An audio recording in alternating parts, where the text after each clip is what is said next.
Kurnool bus అగ్ని ప్రమాద ఘటన మరొక మునిపే ఏపీలో మరో ప్రైవేట్ ట్రావెల్స్ బస్ ప్రమాదానికి గురైంది. కర్నూలు ఘటనకు సంబంధించి అది ఎలా బయట పడుతున్నామో లేదు ఇంకా అసలు విచారణ మొదలు కానేలేదు. అంతలోనే నెల్లూరులో మరో ఘటన చోటు చేసుకుంది. లారీని ఓవర్టేక్ చేయబోయి ఐరన్ బార్కేడ్ ఢీకొట్టింది ఓ ట్రావెల్స్ బస్సు. నెల్లూరు జిల్లా పెళ్లకూరు మండలం కొత్తూరు జాతీయ రహదారి వద్ద ఈ ఘటన చోటు చేసుకుంది. ఐరన్ బార్కేడ్ లేకపోతే బస్సు పల్టీ కొట్టే ప్రమాదం ఉండేది. ప్రమాద సమయంలో బస్సులో ఇద్దరు డ్రైవర్లతో పాటుగా 34 మంది ప్రయాణికులు ఉన్నారు. ఎలాంటి ప్రాణ నష్టం జరగకపోవడంతో ఊపిరి పీల్చుకున్నారు ప్రయాణికులు. బస్సులోని ప్రయాణికులను ఇతర వాహనాలు తరలించే ప్రయత్నం చేస్తున్నారు పోలీసులు. ఇక్కడ మీరు చూస్తున్నారు ఎక్స్ప్రెస్ లైవ్ అనేటువంటి పేరుతో ఇదే ఆ ప్రైవేట్ ట్రావెల్స్ బస్. నెల్లూరు జిల్లాలో కొత్తూరు జాతీయ రహదారి పైన ఒక లారీని ఓవర్టేక్ చేయబోయి ఆ బస్సు ఐరన్ బార్కేడ్స్ని ఢీకొట్టింది. ఒకవేళ కనుక ఆ సమయంలో అక్కడ ఐరన్ బార్కేడ్స్ కనుక లేకపోయి ఉండుంటే, ఐరన్ బార్కేడ్ అంటే రోడ్డుకి హైవే పక్కనటువంటి ఒక మీరు బహుశా చూసే ఉంటాయి కొన్ని సందర్భాల్లో అటువైపుగా లోయ కనుక ఉంటే అటు ఎటువంటి వాహనాలు వెళ్లకుండా అడ్డుగా పెడుతూ ఉంటారు ఐరన్ బార్కేడ్స్ని. దాన్ని ఢీకొట్టి అక్కడే ఆగిపోయింది. లేదనంటే ఈ ప్రమాదం మరింత తీవ్రంగా ఉండేది. 34 మంది ప్రయాణికులతో ప్రయాణించినటువంటి ఈ బస్సులో పెద్ద ప్రమాదం తప్పిందని చెప్పాలి. అంతా ఒక్కసారిగా ఊపిరి పీల్చుకున్నారు. సో ఎగ్జాక్ట్గా ఇదే ఆ బస్సు, ఎక్స్ప్రెస్ లైవ్ అనేటువంటి బస్సు ఇదే. సో అక్కడ మీరు కింద చూస్తుంటే ముందు భాగం మొత్తం కూడా నుజ్జు అయిపోయింది. కింద చూడండి, ప్రయాణికులు దిగేటువంటి ఆ స్టెప్స్ మొత్తం కూడా ముందు భాగం మొత్తం, ఇంజన్ భాగం మొత్తం కూడా ఆ ఐరన్ బార్కేడ్లకు ఢీకొట్టి పూర్తిగా చెల్లాచెదురైపోయింది, నుజ్జు అయిపోయింది. సో అక్కడ ప్రయాణికులు ఎక్కి దిగేటువంటి మార్గంలో ఆ డోర్ దగ్గర కూడా స్టెప్స్ పూర్తిగా కూడా విరిగిపోయాయి. సో థ్యాంక్ గాడ్ ఇంకా ఎటువంటి ప్రాణ నష్టం జరగలేదు. సో ప్రస్తుతానికైతే వరుస ఘటనలు, ప్రయాణాలంటేనే భయపడిపోతున్నారు ప్రజలు. మా ప్రతినిధి గయాస్ సిద్ధంగా ఉన్నారు. గయాస్, సో ప్రస్తుతానికి నెల్లూరులో జరిగిన ఈ ఘటనకు సంబంధించి అప్డేట్స్ ఏంటి? ఏ సమయంలో జరిగింది ఈ ఘటన? సో డ్రైవర్ ఏం చెప్తున్నారు? అంటే ఓవర్టేక్ చేసేటువంటి క్రమంలో ఈ ప్రమాదం తప్పింది అంటే పల్టీ కొట్టేది, డైరెక్ట్గా బార్కేడ్ కనుక లేకపోయింటే పల్టీ కొట్టేది. ఓవర్ స్పీడ్లో ఉందా వెహికల్?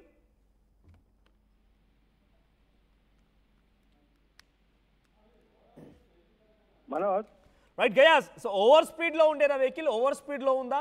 సో ప్రమాదానికి గల కారణం ఏంటి? ఏ సమయంలో జరిగింది? మనోజ్, ఇది కర్నూలు ఘటన మరొక ముందే ఈరోజు ఉమ్మడి నెల్లూరు జిల్లాలోని పెళ్లికూరు మండలం కొత్తూరు జాతీయ రహదారిపై శనివారం తెల్లవారుజామున ఈ ఘటన జరిగింది. అయితే ఈ ట్రావెల్స్ బస్సు త్రూటిలో తప్పింది. చాలా మంది ప్రాణాలు కూడా గాలిలో కలిసిపోకుండా ఎంతో మంది బయటపడ్డారని కూడా అనుకోవచ్చు. అయితే లారీ ముందు, అంటే ఈ బస్సుకు ముందు లారీ వెళ్తా ఉంది. దీన్ని అధిగమించడానికి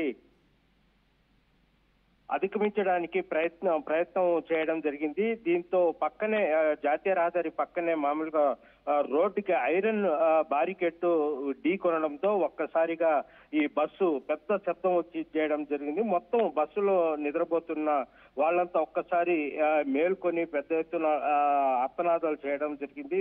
అయితే పక్కన ఇరువురు వేరే బస్సులు అదేవిధంగా లారీ వాళ్ళు మొత్తం ఆపేసి లోపల ఉన్న వారందరినీ చేయడం. అయితే 2 వృద్ధులు అదేవిధంగా 3 పిల్లలకు కూడా గాయాలయ్యాయి. అయితే ఎలాంటి ప్రాణహాని జరగలేదు. రాజమండ్రి నుంచి బెంగళూరుకి వెళ్తుండగా ఈ ఘటన జరిగింది. బస్సులో 2 డ్రైవర్లతో పాటు మొత్తం 34 మంది ప్రయాణికులు ఉన్నారు. ఎటువంటి ప్రాణ నష్టం అయితే జరగలేదు. ప్రయాణికులు ఊపిరి పీల్చుకున్నారు. అయితే 2 పిల్లలకు మాత్రం స్వల్ప గాయాలు అవడంతో వాళ్ళు చికిత్స నిమిత్తము నెల్లూరు ఆసుపత్రికి కూడా తరలించడం జరిగింది. పోలీసులు అదేవిధంగా రోడ్డు వాళ్ళు అక్కడ మొత్తం ఏర్పాటు చేసి వాళ్ళని మళ్ళీ ఉదయాన్నే మరో బస్సులో కూడా బెంగళూరుకి పంపించడం జరిగింది. అయితే ఎలాంటి ప్రాణ నష్టం జరగలేదు. దీంతో వాళ్ళ ప్రయాణికులు ఊపిరి పీల్చుకున్నారు. అయితే గత వారం రోజుల నుంచి చూసుకుంటే పెళ్లికూరు అదేవిధంగా నెల్లూరు జాతీయ రహదారి మీద 3 ప్రమాదాలు జరిగాయి. అయితే ఓవర్ స్పీడు అదేవిధంగా ముందు వెళ్తున్న వాహనాలను ఓవర్ టేక్ చేయడం వల్ల ఈ ప్రమాదాలు జరుగుతున్నాయని కూడా మనం అయితే చెప్పుకోవచ్చు. మనోజ్, రైట్ గైస్, సో ప్రస్తుతానికి ఇటువంటి ప్రమాదాలు జరుగుతూ ఉన్నా పెద్ద ఎత్తున ఇంతటి కంట్రోల్ అంటే ఓవర్ స్పీడింగ్ చాలా సందర్భాల్లో కారణమవుతుంది. అగ్ని ప్రమాదానికి సంబంధించి ఓ కారణమైతే ఓవర్ స్పీడింగ్ వల్ల చాలా ప్రమాదాలు జరుగుతూ ఉన్నాయి. ఒకదాని ఒకటి బస్సు ఢీకొనడం, లారీని ఢీకొనడం, ఆగి ఉన్నటువంటి వాహనాన్ని ఢీకొనడం జరుగుతూ ఉన్నాయి. సో బేసిక్గా ఆర్టీసీ వాహనాల తరహాలోనే ప్రైవేట్ ట్రావెల్స్లో కూడా స్పీడ్ లాకింగ్ సిస్టమ్ అనేది ఇంప్లిమెంట్ చేసి ఇటువంటి ప్రమాదాలకు నివారణ కొంత ఉండే అవకాశం ఉంటుంది. ఎందుకంటే ఓవర్ స్పీడ్ అయ్యేటువంటి ప్రమాదాలకు కారణమవుతూ ఉన్న సమయంలో సో ప్రైవేట్ ట్రావెల్స్ యాజమాన్యం ఎటువంటి నిర్ణయం తీసుకోవచ్చు, లేకుంటే అటు ఆర్టీఓ అధికారులు ఏం చెప్తున్నారు? మనోజ్, ఇక్కడ రాష్ట్ర మొత్తం మీద చూసుకుంటే ఈ ప్రైవేట్ ట్రావెల్స్ ది ఒక ప్రత్యేకమైన ఒక రాజ్యం అనుకోవచ్చు. అంటే వాళ్ళు చెప్పిందే వేదము. అయితే ఆ ప్రైవేట్ ట్రావెల్స్ కి అదే విధంగా పొలిటికల్ లీడర్స్ కి సంబంధాలు ఉన్నాయి. అదే విధంగా పొలిటికల్ లీడర్స్ కూడా చాలా బస్సులు ఉన్నాయి. ఆ బస్సుల జోలికి ఈ సంబంధిత అధికారులు కానీ ఎవరు అసలు జోలికి వెళ్ళరు. లైసెన్స్ లేని డ్రైవర్లు కూడా వాహనాలు తోలుతున్నారు.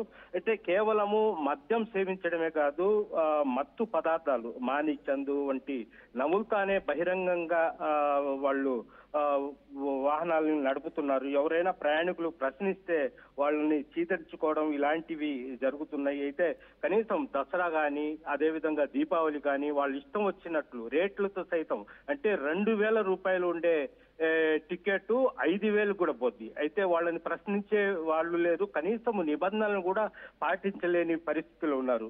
ఒక వాహనం ఎక్కడ పడితే వాళ్ళు వాహనాలు ఆపేయడము, అదే విధంగా ఓవర్ టేక్ చేయకపోవడం, అటెండర్లు ఉంటారు బస్సులు, వాళ్ళ చేతికి కూడా నడపడానికి వాహనాలు ఇస్తారు. ఎక్కువగా ఈ నిబంధనలు పాటించకపోవడం వల్లే ప్రధానంగా ఈ ప్రమాదాలు అయితే జరుగుతుందని కూడా ప్రయాణికులు అదేవిధంగా ప్రజలైతే ఆరోపిస్తున్నారు.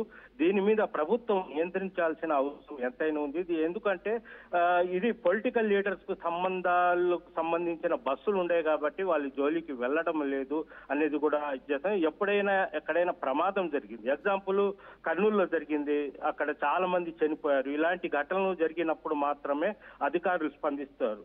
అంటే చేతులు కాలిన తర్వాత ఆకులు పట్టుకున్న విధంగా వ్యవహరిస్తున్నారే తప్ప ముందు జాగ్రత్తలు మాత్రం తీసుకోవడం లేదు. కనీసం ఒక డ్రైవరు 8 గంటలైనా నిద్రపోవాలా, ఆ విధంగా ఒక డ్రైవరు బస్సులోనే బానెట్ పైన బాటిల్ పెట్టుకుని తాగుతూ ఉంటాడు, ఒక డ్రైవరు నడుపుతా ఉంటాడు. ఆ డ్రైవరు కొద్దిగా ఇదైన తర్వాత మళ్ళీ ఈ డ్రైవరు ఈ విధంగా, అంటే బస్సులోనే మద్యం తాగుతున్నారు, బస్సులోనే మత్తు పదార్థాలు ఇచ్చేస్తారు. ఈ విధంగా దాన్ని అడిగే వాళ్ళు లేరు, ప్రశ్నించే వాళ్ళు లేరు. కనీసం అధికారులు కూడా పట్టించుకునే వాళ్ళు మామూలు మత్తులో మిన్నకుండిపోతున్నారన్న విమర్శలు అయితే ఉంది. దీని మీద గట్టి చర్యలు తీసుకుంటే మాత్రం ప్రజల ప్రాణాలు కాపాడగలుగుతారే కానీ లేకుంటే ఎవరు ఏమి చేయలేని పరిస్థితి ఏర్పడుతుందని కూడా ప్రజలైతే ఆరోపిస్తున్నారు. Manoj, right, thank you guys. మొత్తంగా నెల్లూరులో మరో ఘటన చోటు చేసుకుంది. కర్నూలు ఘటనకు సంబంధించి ఈ యొక్క బస్ అగ్ని ప్రమాద ఘటన మరొక మునిపై నెల్లూరు కొత్తూరు జాతీయ రహదారి పైన ఒక లారీని ఓవర్టేక్ చేయబోయి ఎక్స్ప్రెస్ లైవ్ అనేటువంటి ఈ స్లీపర్ బస్ బార్కెట్లని పక్కన ఐరన్ బార్కెట్స్ని ఢీకొని అక్కడ ఆగిపోయింది. ఒకవేళ కనుక బార్కెట్స్ లేకపోయి ఉంటే పల్టీ కొట్టేది. సో ప్రస్తుతానికి ఒక పెద్ద ప్రమాదమే తప్పిందని చెప్పాలి. ఒక్కసారిగా ప్రయాణికులంతా ఆందోళన చెందారు. కానీ ఎటువంటి ప్రాణ నష్టం లేకపోవడంతో వారంతా కూడా ఒక్కసారిగా ఊపిరి పీల్చుకున్నారు. సో బస్సు వరుస ఘటన పైన మీ అభిప్రాయం ఏంటి? ప్రయాణాలంటేనే భయపడిపోతున్నారు, బెంబేలెత్తిపోతున్నారు. మరీ ముఖ్యంగా ప్రైవేట్ ట్రావెల్స్ వాహనాల్లో ఈ యొక్క ప్రయాణాలంటేనే ప్రజలు ప్రమాదంగా భావిస్తూ ఉన్నారు.